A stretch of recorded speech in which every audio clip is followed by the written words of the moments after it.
এই নাও তোমার চা। হ্যাঁ গো, শুনলাম মদন ঠাকুরপুর বউ নাকি ওই পাড়ার ফুটোর সঙ্গে পক পক করতে গিয়ে ধরা পড়েছে। হ্যাঁ, ঠিকই শুনেছো। আচ্ছা, সীমাকে দেখলে তো কই ওরকম স্বভাবের মনে হয় না, কত ভদ্র মেয়ে, তাহলে এমন কেন করতে গেল বলো তো? আচ্ছা, সানিকেও তো দেখে ভদ্র মনে হয়, তা বলে কি সে সত্যি সত্যি ভদ্র? তলায় যখন সুসুরি ওঠে না গিন্নি, তখন ভদ্রতা পেছনের জানলা দিয়ে কেটে পড়ে, বুঝলে?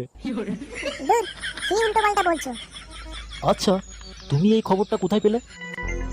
আরে ওই পুকুরে গিয়েছিলাম না জামা কাপড় কাচতে, ওইখানেই তো সবাই বলা কওয়া করছিল। আচ্ছা, তোমরা এই মেয়েরা এক জায়গায় হলে কি কে কোথায় পক পক করছে এইগুলো আলোচনা করো? এ মা, তা কেন হতে যাবে? আরে ওরাই বলা কওয়া করছিল, আমি ওইখানে গিয়েছিলাম বলে শুনেছি, আর এর বেশি কিছু না।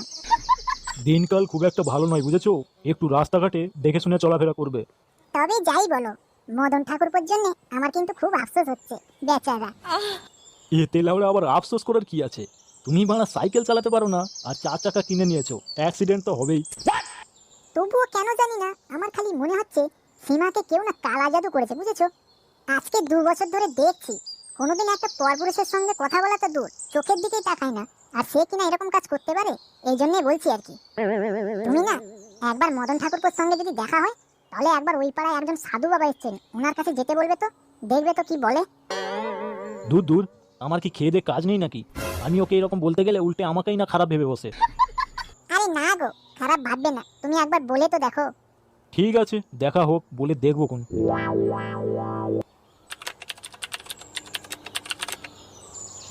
বুঝলি বাবলু, এমন একটা কেস হয়ে গেছে না, পাড়ায় এখন লোকের কাছে মুখ দেখাতে লজ্জা লাগে।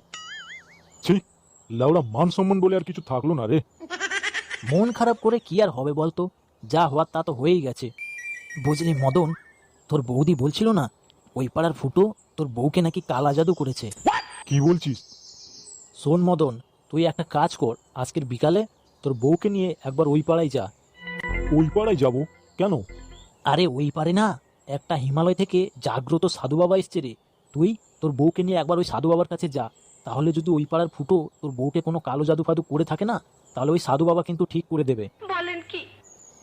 কি রে, কি ভাবছিস? কথাটা বা তুই নির্ঘাত খারাপ বলিসনি। দাঁড়া, আজকের বিকালেই আমার বউকে নিয়ে যাবোই সাধু বাবার কাছে। আচ্ছা, তাহলে আমি উঠি রে, খুব খিদে পেয়েছে। হ্যাঁ হ্যাঁ, চ। আমিও তো সকালে কিছু খেয়ে আসিনি।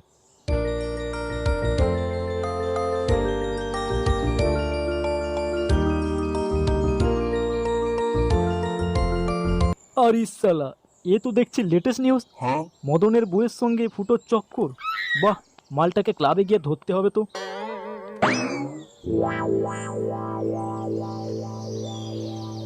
A few moments later.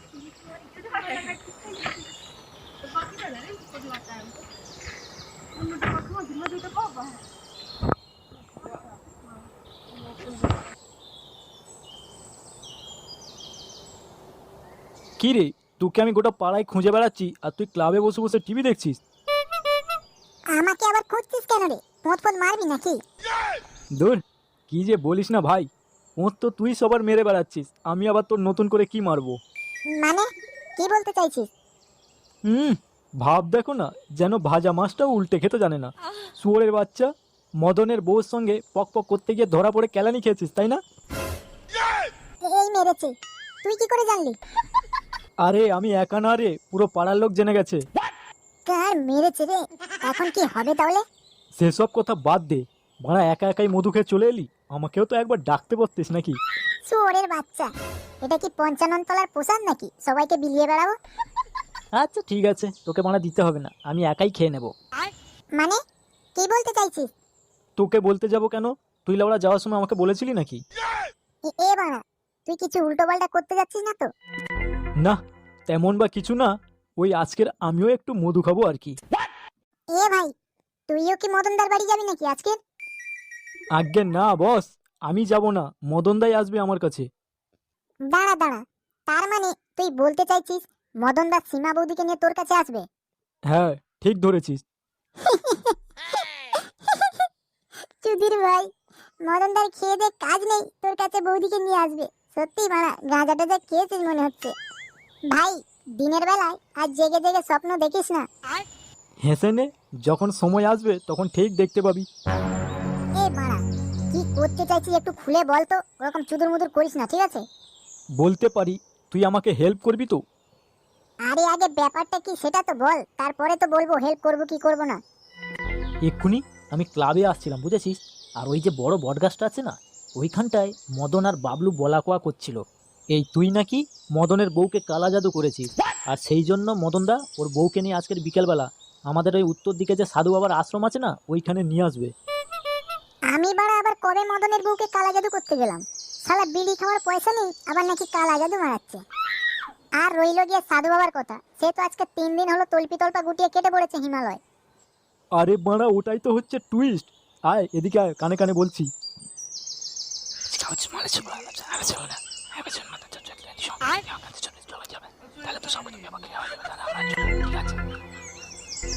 সত্যি বাড়া একটা ভালো বুদ্ধি দিয়েছিস, কিন্তু এতে মদনও বুঝতে পারবে না আর আমাদের মধু খাওয়া হবে।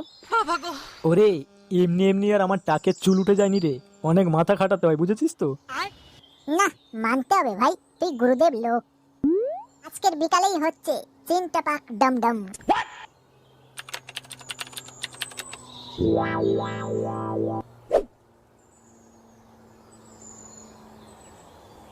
এ কি বল্টু, তুই এইখানে?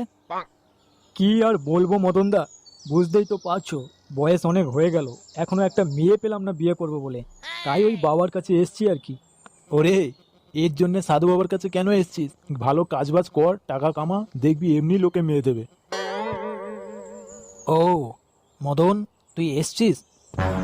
এই কান মেরেছি, সাধু বাবা তো দেখছি আমার নামও জানে। না না, এ নিশ্চয়ই সিদ্ধ পুরুষ আছে। বাবা আর বলবেন না, খুব বিপদে পড়ে এসছি তোমার কাছে। থাক বৎস, তোকে আর কিচ্ছু বলতে হবে না, আমি সব জানি তুই কিসের জন্য আমার কাছে এসছিস। শোন রে বাপ, তোর বইয়ের ওপরে খুব ভয়ঙ্করভাবে কালা জাদু করা হয়েছে বুঝেছিস। এ কি বাবা, আপনি এসব কি বলছেন? আমি জানি রে বাপ, এগুলো শুনতে তোর খুব খারাপ লাগছে, কিন্তু কি করব বল, যেটা সত্যি সেটাকে তো মেনে নিতে হবে তাই না।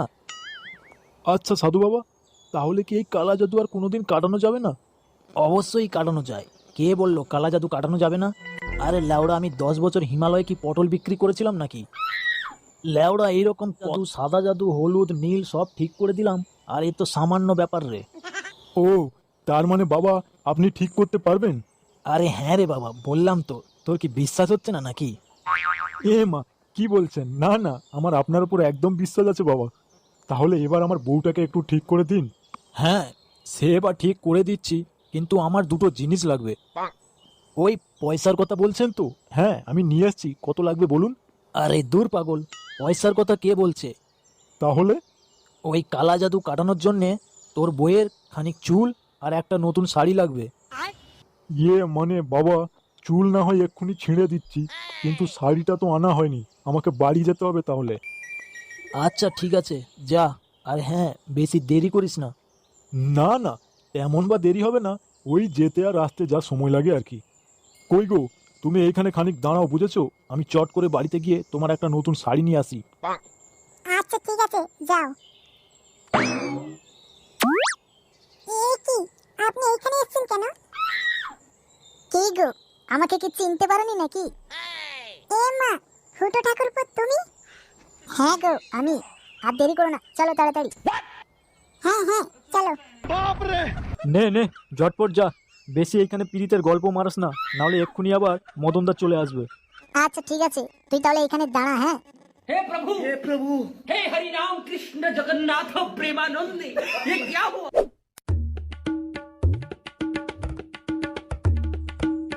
কে রে মদন, এত তাড়াহুড়ো করে কোথায় যাচ্ছিস? ওই একটু বাড়ি যাচ্ছি রে। কারোর কিছু হয়েছে নাকি এত হন্তদন্ত করে বাড়ি যাচ্ছিস? আরে না না, কার কি হবে, কালকে তুই বললি না ওই সাধু বাবার কাছে যাওয়ার জন্যে, ওই জন্য ওই সাধু বাবার কাছে গিয়েছিলাম। ও আচ্ছা আচ্ছা, তা দেখা হয়নি বলে বাড়ি চলে যাচ্ছিস নিশ্চয়ই। আরে না না, দেখা কেন হবে না, দেখা হয়েছে তো। দেখা হয়েছে মানে? আরে দেখা হয়েছে মানে আমি আমার বউকে নিয়ে সাধু বাবার কাছে গিয়েছিলাম, বুঝেছিস? আর ওই বইয়ের কালা জাদু কাটানোর জন্যে সাধু বাবা আমাকে একটা বইয়ের নতুন কাপড় নিয়ে আসতে বলেছে বাড়ি থেকে। তাই ওই কাপড়টা তাড়াতাড়ি করে নিতে যাচ্ছি। কি বললি? সাধু বাবা তোকে বইয়ের নতুন শাড়ি নিয়ে যেতে বলেছে? হ্যাঁ রে, ওই কালা জাদু কাটাতে হবে তো, তাই ওই বইয়ের চুল আর ওই নতুন শাড়ি লাগবে, তাই তো আনতে যাচ্ছি বাড়িতে। তোর কি লাউড়া মাথা ব্যথা গেছে নাকি? যা বাবা, এতে আবার মাথা খারাপ হওয়ার কি আছে? না তুই তো লাউড়া কালকের বললি সাধু বাবার কাছে বউকে নিয়ে যেতে, তাই তো নিয়ে গেছি। আর সাধু বাবাও বলেছে ঠিক করে দেবে কালা জাদু। আরে বোকাচোদা, সাধু বাবা আজকে 3 দিন হলো হিমালয় চলে গেছেন, আর তুই বানা তোর বউকে কার কাছে রেখে দিয়ে এসছিস? শিগগির গিয়ে দেখ। এ ভাই, এসব কি বলছিস? তাহলে লাউড়া আমি যার কাছে বউকে রেখে দিলাম ওটা কে? কার মেরেছে রে? এ কি, এখানে তো মারা কেউ নেই। এ কি, এটা তো লাউড়া আমার বউয়ের। হায় হায় রে, শেষ পর্যন্ত কিনা বউটা পরপুরুষের সঙ্গে পালালো।